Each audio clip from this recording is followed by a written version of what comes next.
Hamas alella cima waggoottan kurnan darbaniif Israa'el argite hin beekne irratti raawwate. Fulbaana 26 bara 2016 Hamas alella ulfaata waggoottan kurnan darbaniif biyyattiin argite hin beekne Israa'el irratti raawwateera. Halellaan kun ganama har'aa irraa eegalee akka isii irratti raawwatame Israa'el kan himtu yoo ta'u, Hamas rookettiiwwan fi isaatiif hojjete 1700 oliin magaalaa biyyattii haleeluu ibsee jira. Haleella kanaan birgadoonni Hamas daangaa Israa'el cabsanii gara biyyattii kan seenan yoo ta'u,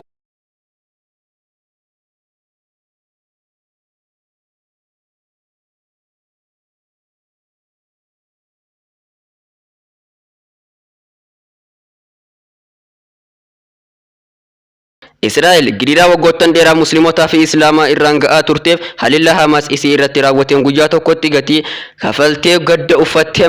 Biyyoonni addunyaa gurguddoon dudduuba dhaabbatanii Israa'eliin kan dhiiga obboloottan keenyaa dhugdu deeggaru Ameerikaa, Faransaay, Jarman, Xaaliyaan, UK, Gamtaa Awurooppaa fi isaan biroos irratti tumsaa fi